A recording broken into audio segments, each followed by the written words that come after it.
Shanti, Shanti. Let's keep the eyes closed, join the hands at back of the body. Bow down to the Mother Supreme Earth. Raise both hands up over the body toward the ceiling. Push head and trunk further down. Inhale, come back up. Rub the palms against each other. Generate urja, make them warm. Place warm hands all over the face and eyes. Blink the eyes few times in dark. Slowly slide the hands down over the face. Gently open the eyes. And let's do some light exercise. Sukshma Vyayam before we start Surya Namaskar. Keep the back straight. As we inhale, raise both hands up. Stretch the entire body upward. Exhale. Twist the upper body to the one side. Look back, align chin with the shoulder. Keep pushing the knee forward. Feel the twist. Inhale. Back to center. Exhale to the other side. Try to stay in pose. Try to keep trunk vertical. We are just twisting. Inhale. Come back. We will do one more time.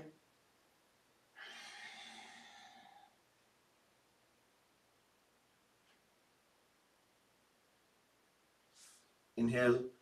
Come back and complete onto the second side.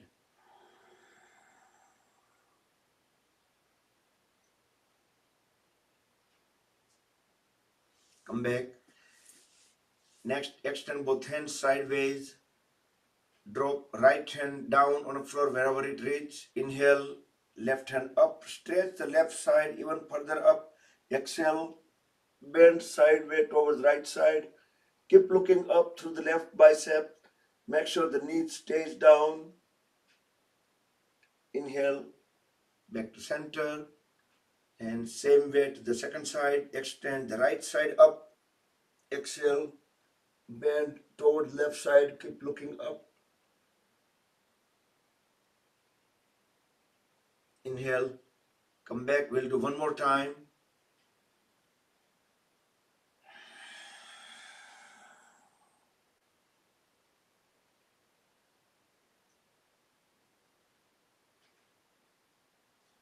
Come back and complete onto the second side.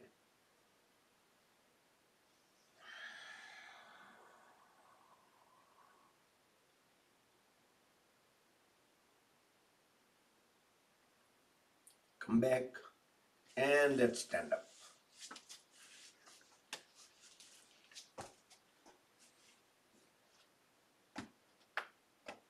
Separate feet 3 to 4 feet apart.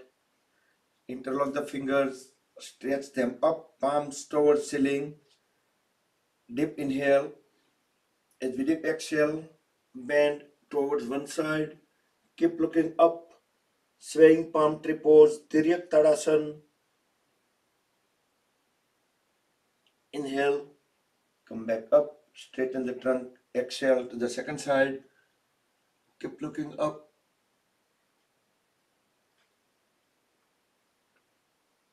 Inhale, come back. We'll do one more time. You can try to go a little further. Feel the stretches. Inhale, back to center. Exhale, complete to the second side.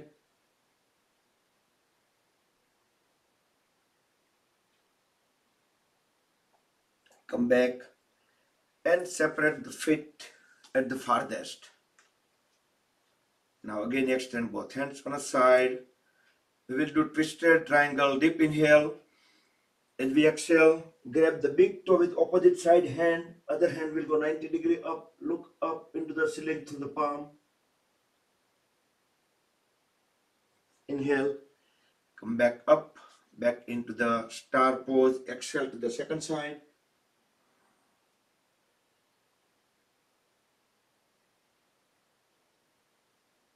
Inhale, come back. We'll do one more time.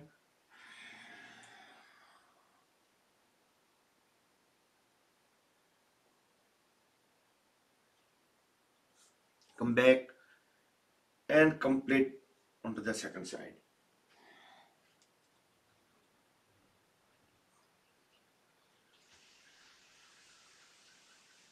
Come back. Bring both hands at the lower back, thumbs on a sacrum, deep inhale, arch backward. We can push thumbs inward, look into the back wall, feel the full compression at the lumbar area, extension at the pelvis area. Exhale, come back, straighten the trunk, inhale again. As we exhale, bend forward and down. We will try to use little pause to push the head and trunk as low as possible, keeping the knees straight. Feel the stretches into the thigh muscles. Inhale, come back up. And let's move in front of the mat. We'll put the music, mantra, just follow the beats. We will alternate the Surya Namaskars. Start with right side, then left side. So first two will be, as always, those for further warm up. Okay, I need to share the sound.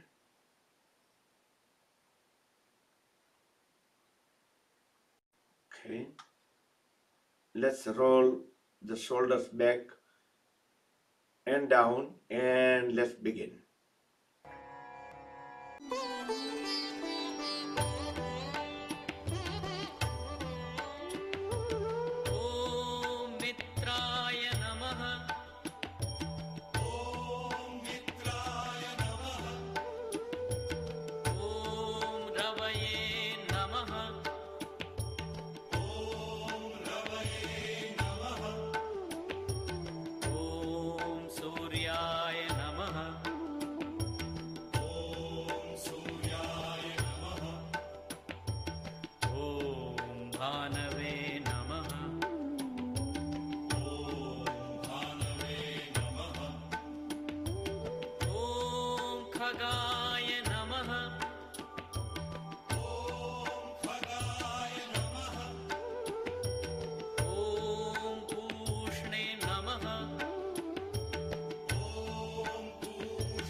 सवितृसूर्यनारायणाय नमः।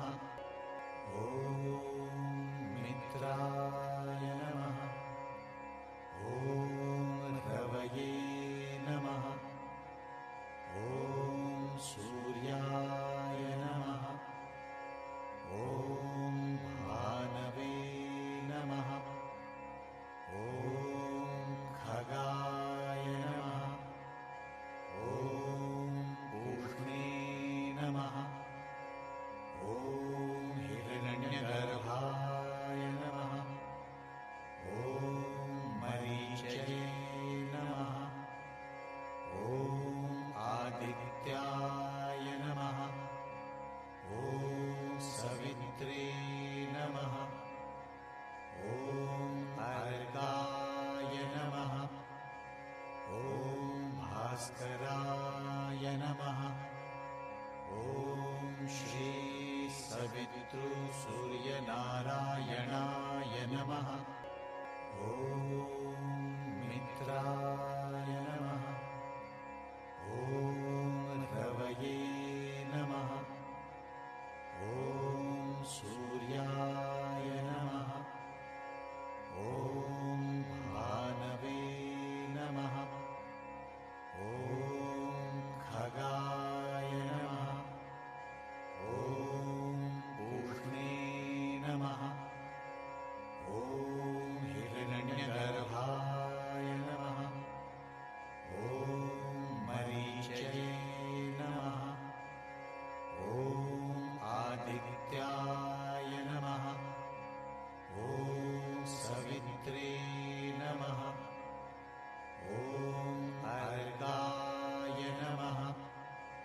ॐ भास्कराय नमः। ॐ श्री सवितृसूर्यनारायणाय नमः। ॐ मित्राय नमः। ॐ रवये नमः। ॐ सूर्याय नमः। ॐ भानवे नमः। ॐ खगाय नमः। ॐ पूष्णे नमः। ॐ हिरण्यगर्भाय नमः। ॐ मरीचये नमः। ॐ आदित्याय नमः। ॐ सवित्रे नमः। ॐ अर्काय नमः। ॐ भास्कराय नमः। ॐ श्री सवितृसूर्यनारायणाय नमः। ॐ मित्राय नमः। ॐ रवये नमः। ॐ सूर्याय नमः।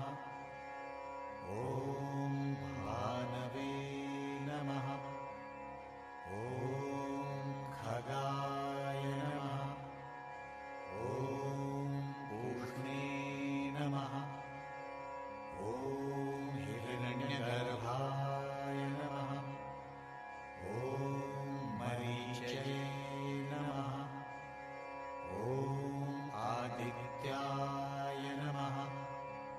ॐ सवित्रे नमः।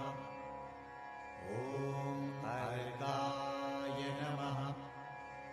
ॐ भास्कराय नमः।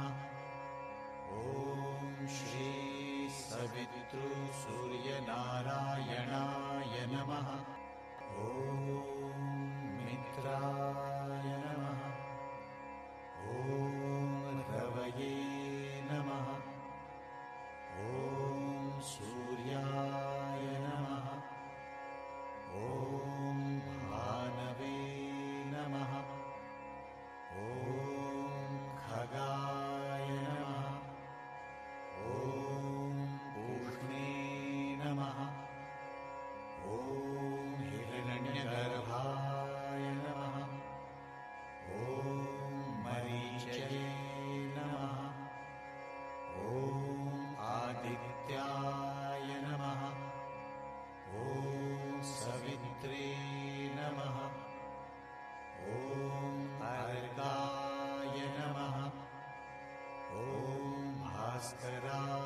नमः ॐ श्री सवितृसूर्यनारायणाय नमः ॐ मित्राय नमः ॐ रवये नमः ॐ सूर्याय नमः ॐ भानवे नमः ॐ खगाय नमः ॐ पूष्णे नमः ॐ हिरण्यगर्भाय नमः ॐ मरीचये नमः ॐ आदित्याय नमः ॐ सवित्रे नमः ॐ अर्काय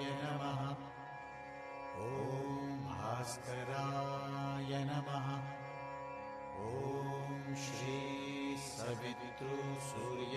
सवितृसूर्यनारायणाय नमः ॐ मित्राय नमः ॐ रवये नमः ॐ सूर्याय नमः ॐ भानवे नमः ॐ खगाय नमः ॐ पूष्णे नमः ॐ हिरण्यगर्भाय नमः ॐ मरीचये नमः ॐ आदित्याय नमः ॐ सवित्रे नमः ॐ अर्काय नमः ॐ भास्कराय नमः ॐ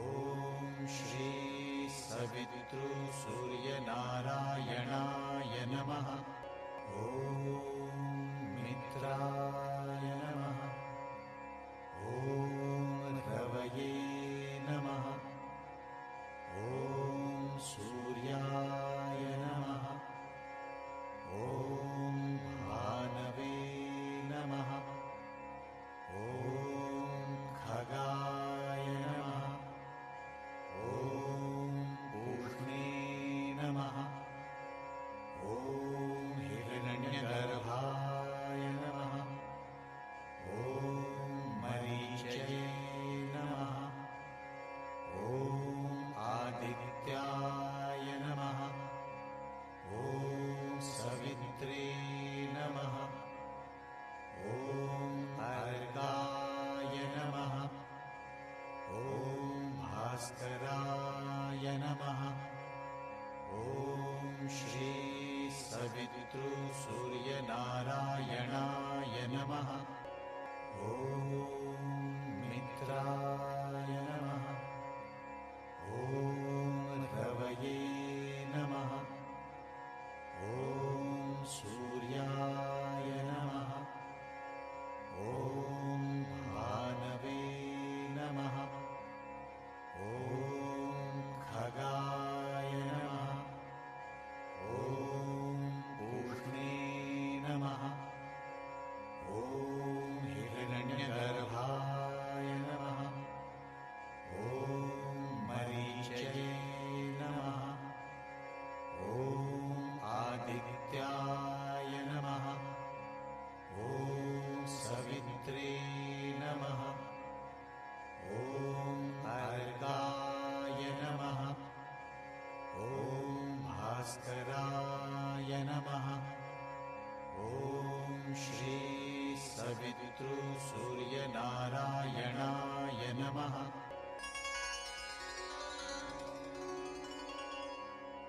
ॐ मित्राय नमः ॐ रवये नमः ॐ सूर्याय नमः ॐ भानवे नमः ॐ खगाय नमः ॐ पूष्णे नमः ॐ हिरण्यगर्भाय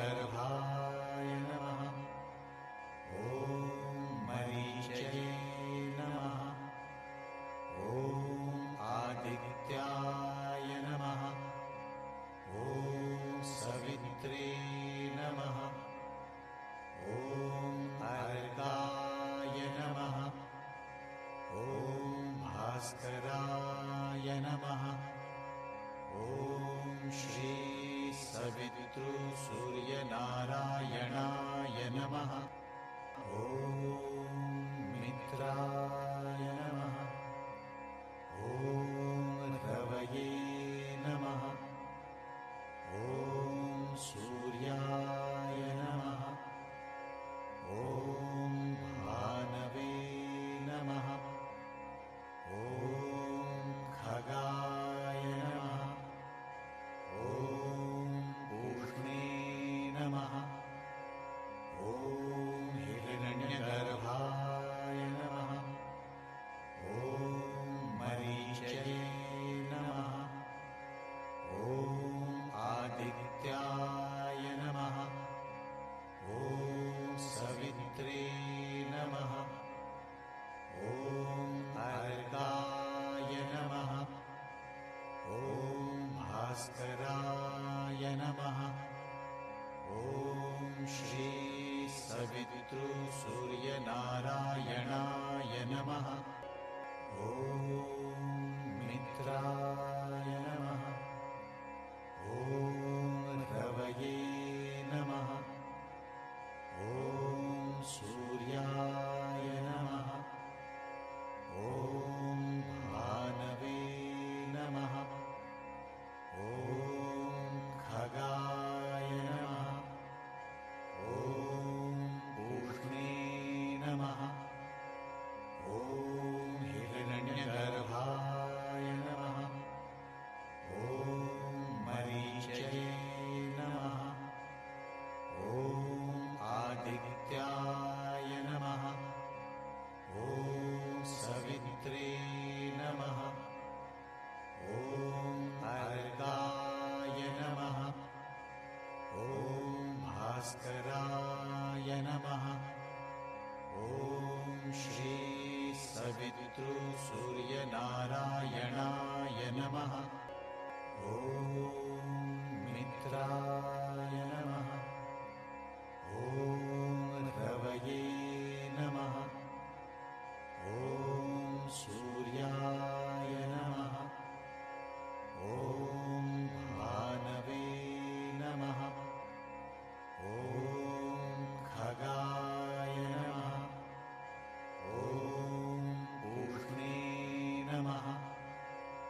ॐ हिरण्यगर्भाय नमः। ॐ मरीचये नमः। ॐ आदित्याय नमः। ॐ सवित्रे नमः। ॐ अर्काय नमः। ॐ भास्कराय नमः। ॐ श्री सवितृसूर्यनारायणाय नमः। ॐ मित्राय नमः। ॐ रवये नमः। ॐ सूर्याय नमः। ॐ भानवे नमः। ॐ खगाय नमः। ॐ पूष्णे नमः। ॐ हिरण्यगर्भाय नमः। ॐ मरीचये नमः। ॐ आदित्याय नमः। ॐ सवित्रे नमः। ॐ अर्काय नमः। ॐ भास्कराय नमः। ॐ श्री सवितृसूर्यनारायणाय नमः। ॐ मित्राय नमः। ॐ रवये नमः। ॐ सूर्याय नमः। ॐ भानवे नमः। ॐ खगाय नमः। ॐ पूष्णे नमः। ॐ हिरण्यगर्भाय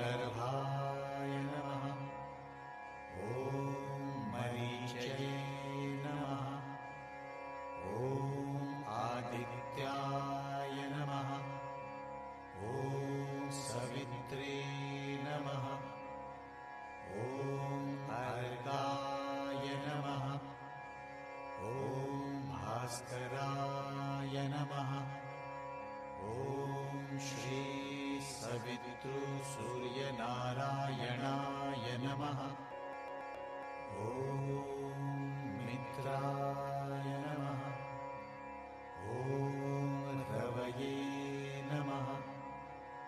ॐ सूर्याय नमः। ॐ भानवे नमः। ॐ खगाय नमः। ॐ पूष्णे नमः। ॐ हिरण्यगर्भाय नमः।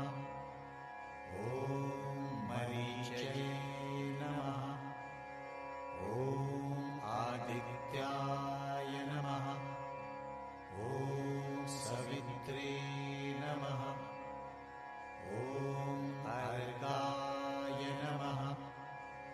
ॐ भास्कराय नमः। ॐ श्री सवितृसूर्यनारायणाय नमः। ॐ मित्राय नमः।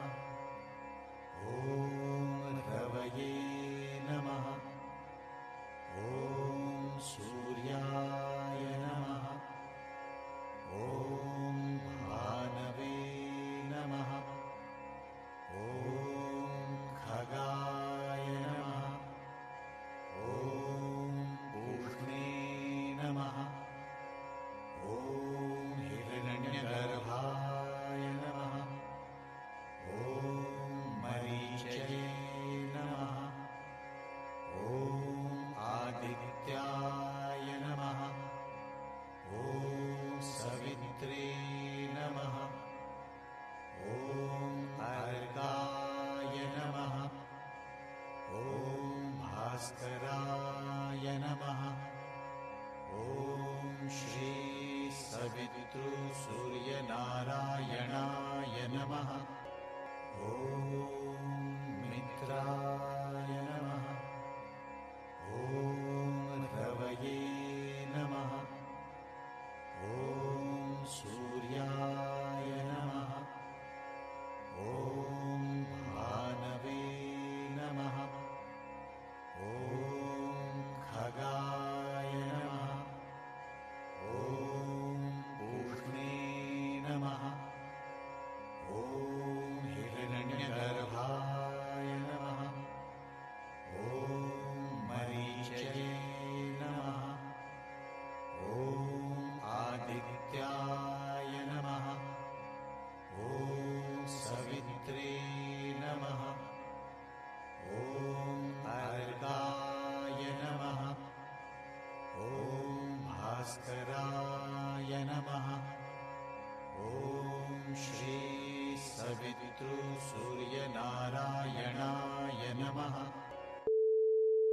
ॐ मित्राय नमः।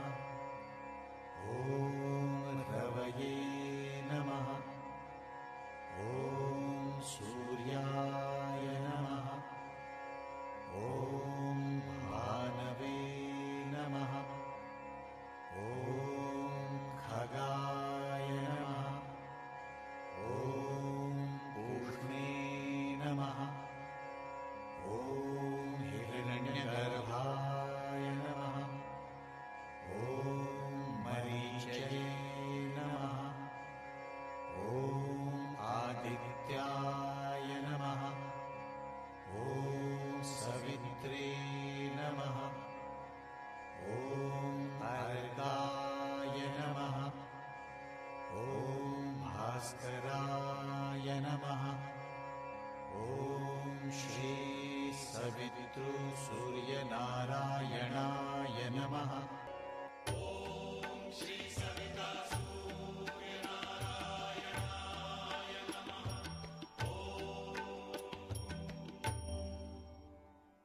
Good morning, Hari Om, Jai Shri Krishna. Let's check up the feet, thighs, hands, legs, the whole body, whichever way you like.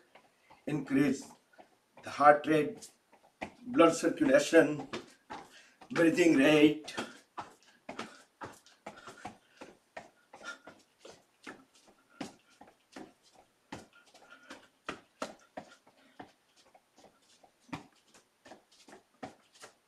and lay down in Shavasana. Complete relax, full rest.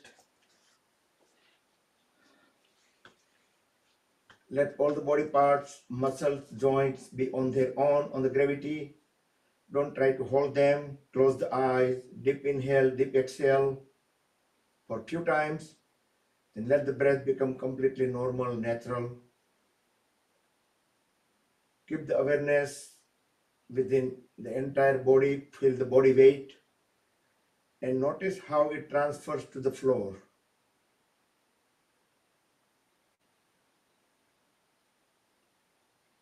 We will scan the body internally to see how we feel, moving the awareness body part by body part from head to toes and then back from toes to the head, making a round trip at each body part.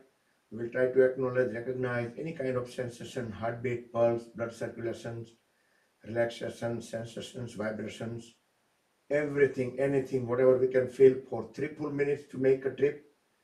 And timer starts now.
Last 10 seconds to bring the awareness back to the head area if you haven't yet already.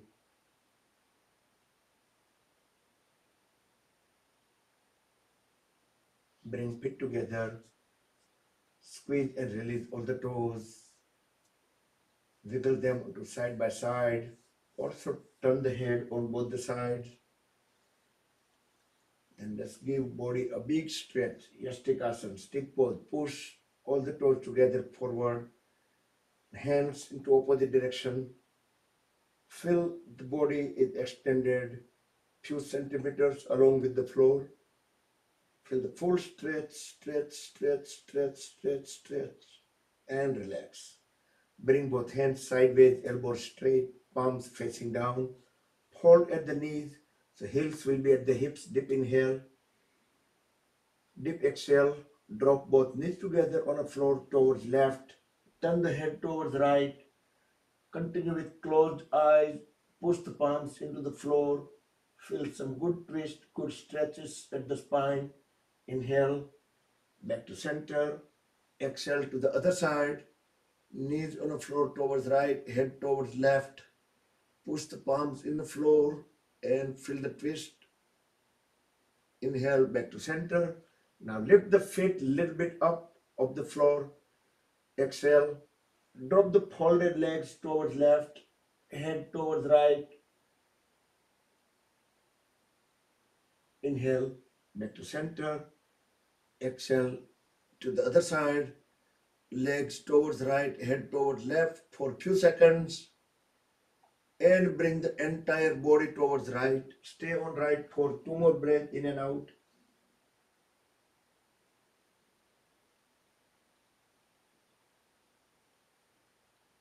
And gently bring the body into any comfortable sitting posture. Keep the eyes closed till end of the session. We will do Anulom Vilom Pranayam for a minute. So deep inhale from the left, exhale on right, inhale on right and exhale on left, making the round trip using the right hand in Vishnu Mudra so we can block, unblock the left and right nostrils as needed.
Complete the round when you breathe out on left. Once you're done, then bring both hands into Dhyan Mudra. Keep the back straight, relax shoulders. We will deep inhale and we'll chant one long Omkar. Feel the vibrations.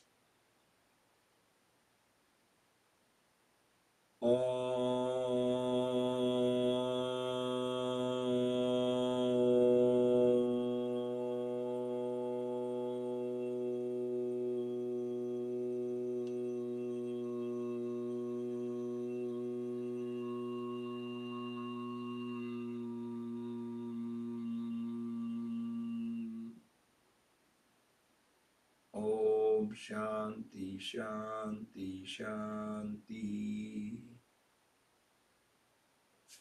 Rub the palms against each other. Apply a little bit more pressure to generate more urja, make them more warm. Cover eyes and face under warm hands. Open and close eyes few times under the palms. Let the urja enter into the eyes. Now move the bottom of the palms over the eyes. Fingers will cross over the forehead. Gently massage the eyelids. Spread the fingers apart. Slowly slide the hands down over the face. Gently open the eyes. Rub the palms one more time.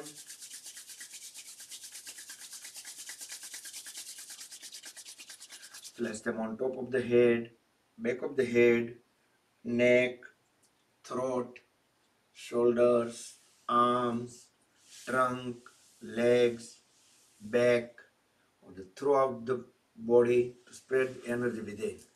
Hari Om Tat Sat Shri Guru Bhyo Namaha. Good morning, everybody. And thank you for joining.